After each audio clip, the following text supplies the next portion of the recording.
Hello again, Internet. This is the Bagel. Today I'm going to be doing something a little bit different. I'm going to review Animal Origami for the Enthusiast, written by John Montroll. Now, this book has 25 different models, 22 of those original animals, and then there's one variation that gives the frog model toes. And then you got two ornament kind of models right at the end of the book. I haven't followed either of them, but they seem pretty simple. The book's actually got a pretty good sale going on right now.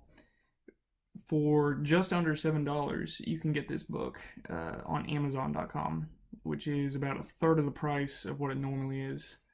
Don't know how long that's going to stay. I don't know if that's special for Memorial Day, Father's Day, something, but it's definitely good to check it out if you are interested.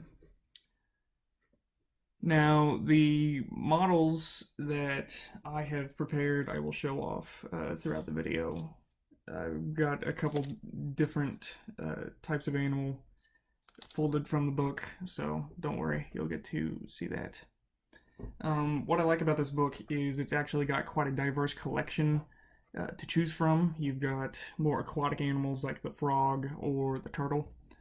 You've got, the prehistoric T-Rex, and then you've got like a more mountainous plains kind of animal like the antelope. And then, you got the fox too. The one little nitpick I just have to mention is the table of contents. It doesn't have any pictures, so if you want to know what a model looks like whenever you go to, first fold something from the book, you either have to look at the cover or look at the actual diagram itself, because there's no picture in the table of contents to let you know what it looks like. That's just a little pet peeve of mine. Now there are a couple of interesting folds that John Montroll mentions in the beginning of the book, such as the wing fold, which he uses in several of the models, not even just winged animals, but I think even the antelope has a wing fold. I could be wrong about that. I don't really remember. But while I do appreciate the originality, and I think it's really cool that he did that, whenever he wants to do a wing fold, he just says to go fold a wing fold, and then you have to find it in the beginning of the book and go through those steps, and then find your place in the book again once you've folded the wing fold, and it's just kind of, I don't know, it's a little bit disjointed from what I would prefer the folding experience to be. I'd like it to just be one continuous diagram, even if he just had to repeat the same wing fold process for 5-10 models.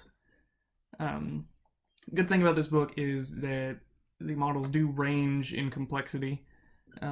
They go from pretty simple, like the dinosaur, the T-Rex, and the snakes, even a little bit simpler, and then you ramp up all the way to like the lobster.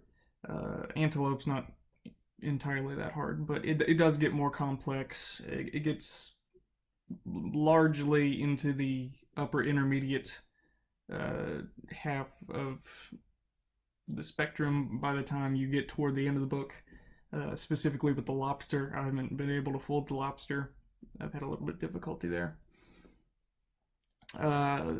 One thing that does complicate the folding process is the dated diagrams. Now, this book was written in 1985, which was 34 years ago, and you can definitely feel it whenever you're folding things out of this book. Now, another pet peeve that's not even just a pet peeve, but it's just a problem in general, is the diagrams just kind of lack direction. You'll go to fold something, and there could be a complex series of folds that you're doing, and you don't really get any written instruction except for just the diagram itself, the picture of the fold that you're supposed to make, which is usually not a good thing to me, because while sometimes it can get annoying if the words just say really simple things like do a reverse fold or something that I already know, it can be really helpful just to know that you're making the right choice and you're doing the right fold in that moment. And especially when you get to harder models like the antelope, you need more direction, and these diagrams are lacking just about any of that. Um, Not to say that there's no direction, because you do still have the diagrams, but it is definitely a problem that there's not as much written instruction as there should be. Now, another thing that I'm not really a big fan of is, in particular, the kangaroo. It begins with this kind of guess and check estimation for the founding folds, the base of the model. It has some guess and check, and I'm just not really good at that kind of thing. I like exact folds with exact guidelines and everything, and it really bugs me that I can't just use that for the kangaroo. And I understand that's just how the kangaroo was designed, but it does make it to where I can't fold the kangaroo just because I can't get those beginning steps done the way I need to. The toad, frog, and antelope models like that, they look really great. I really love the antelope. It is my favorite model in this whole book. The detail on that, it's worth the price of admission alone, especially with the discount that they have right now. And then models like the turtle and snake, they have this kind of unique charm to them that just makes them stand out against other animal models like other turtles, other frogs. Specifically the toad frog, I haven't folded just the normal one, but the toad frog, it just looks really great. Folded that one out of 6-inch kami, so the detail isn't quite as good on the one I folded, but it still is there on the toes and all that. Now my attempt at the fox, it was pretty shabby, and it was like a year and a half ago when I folded it, so it is a little bit roughed up. But both it and the T-Rex are nice models, and they help to show the variation in detail that the book can have from the different complexities that you'll experience. The dinosaurs, obviously, less detailed, but the fox even has eyes. Little flaps are supposed to be the eyes. So that obviously goes to show just how detailed John Montroll is willing to go even 30 years ago. So yeah, just in general, the diagrams are dated and they're lacking direction. At times, I haven't been able to fold more than about half of the stuff in the book for a lack of trying, really. But things like the kangaroo, just haven't been able to figure that one out. But the book is still very much worth buying. Animal Origami for the Enthusiast is a book I highly recommend, just because of the charm in the book. If you can get over the hurdle of the diagrams being more dated and less specific in some areas, it's got a really accessible price point, especially with its current price point on Amazon. I don't know how long the discount goes, but I would jump on it.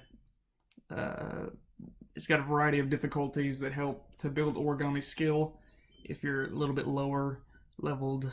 I don't know that I'd recommend this book, but if you're willing to give it a shot, it could potentially help you build your skill, at least in diagram comprehension. There's some excellent models with just fantastic detail. I really want to be able to fold that lobster at some point, but the antelope specifically is one that I love, and I would fold about 10 of them if I had the paper. But yeah, so there's a variety of animals to choose from with the 2 random models at the end. But yeah, I highly recommend this book, and I just get it as soon as possible, because who knows how long that discount's going to be there. It could be there forever, or it could just not be. I really don't know. But yeah, so that was my review for Animal Origami for the Enthusiast, written by John Montroll. I hope you enjoyed that, and if you have any feedback, let me know. I'm going to come back next time with a tutorial on how to fold my origami whale, so it's kind of good timing. Anyway, I hope you enjoy this, and see ya.